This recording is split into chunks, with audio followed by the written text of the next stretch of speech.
अगर एनडीए लोकसभा चुनाव में 400 से अधिक सीट जीतता तो पाकिस्तान के कब्जे वाला कश्मीर और 1962 में चीन द्वारा कब्जाई भारतीय भूमि को वापस लेना आसान होता। यह बयान है मोदी सरकार के मंत्री प्रताप राव जाधव का।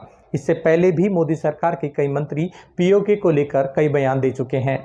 वैसे पाक अधिकृत कश्मीर का जहां तक प्रश्न है, हम तो वो हमारा था हिस्सा, आज है और कल भी पाक अधिकृत कश्मीर हमारा रहेगा। मेरे बहनों भाइयों, पाक ऑक्यूपाई कश्मीर हमारा है क्योंकि पूरे कश्मीर का मर्जर भारतीय संघ के साथ हुआ है।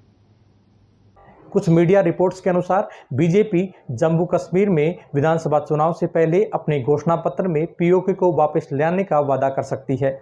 ऐसे में सवाल उठते हैं कि बीजेपी के पास पीओके को वापस लाने के पुख्ता प्लान क्या है और 1846 से लेकर अब तक जम्मू कश्मीर को लेकर विवाद क्या है, इसको हम समझते हैं। कहानी की शुरुआत होती है राजा गुलाब सिंह से।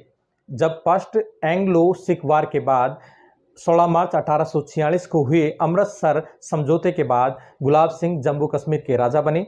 इसके बाद उन्होंने 75 लाख नानकशाही रुपयों के बदले अंग्रेजों से कश्मीर घाटी और लद्दाख को खरीदा और अपने राज्य में मिला लिया। इसके लगभग 79 साल बाद 1925 में डोगरा वंश के हरि सिंह जम्मू कश्मीर के राजा बने। इसी बीच चीन जम्मू कश्मीर के कई क्षेत्रों पर अपना अधिकार बताने लगा। 1914 में हुंजा घाटी और 1937 तक रस्कम घाटी जैसे बड़े क्षेत्रों पर चीन अपना दावा ठोक चुका था। यानी आज़ादी से पहले ही जम्मू कश्मीर के कई क्षेत्र चीन के अधिकार में जा चुके थे। इधर अगस्त 1947 में इंडियन इंडिपेंडेंस एक्ट के तहत दो अलग अलग देशों में टूटकर भारत आज़ाद हो गया। एक देश पाकिस्तान बना, एक देश भारत बना। देश में स्थित 570 रियासतों को यह विकल्प दिया गया कि वे अपनी मर्जी से या तो भारत में शामिल हो सकती हैं या पाकिस्तान में शामिल हो सकती हैं या स्वतंत्र रह सकती हैं। इसी बीच जम्मू कश्मीर के महाराजा हरि सिंह ने जम्मू कश्मीर को आज़ाद रखने का फैसला किया। उधर पाकिस्तान ने जम्मू कश्मीर के महाराजा हरि सिंह पर लगातार दबाव बनाया कि वे पाकिस्तान में शामिल हो जाएं। लेकिन जब वो नहीं माने तो पाकिस्तान ने 22 अक्टूबर 1947 को कबाइलियों की मदद से जम्मू कश्मीर पर हमला बोल दिया। इस ऑपरेशन को नाम दिया गया ऑपरेशन गुल। पाकिस्तान ने हमले के पहले दिन ही मुजफ्फराबाद पर कब्जा कर लिया और हमले के 4 दिन बाद यानी 26 अक्टूबर 1947 तक पाकिस्तान ने उरी और बारामूला पर अधिकार कर लिया।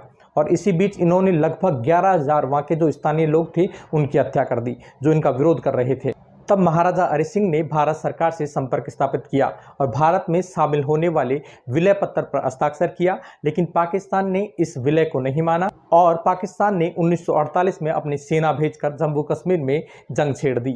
तब भारत के तत्कालीन प्रधानमंत्री पंडित जवाहरलाल नेहरू इस मामले को यूएन में ले गए और संयुक्त राष्ट्र ने 1 जनवरी 1949 को दोनों देशों के बीच युद्ध को रोकने के लिए युद्ध विराम और दोनों देशों के बीच की सीमा यानी एलओसी की घोषणा की। इससे पाकिस्तान के अधिकार में आया हुआ कश्मीर पाकिस्तान के अधिकार में ही रह गया, जिसे हम पाकिस्तान ऑक्युपाइड कश्मीर यानी पाकिस्तान अधिकृत कश्मीर के नाम से जानते हैं। इस तरीके से पीओके पाकिस्तान के अधिकार में चला गया। अब आप हमको राय देकर बताइए कि पंडित जवाहरलाल नेहरू द्वारा इस मामले को यूएन में ले जाना भारत की एक भूल थी या नहीं। धन्यवाद।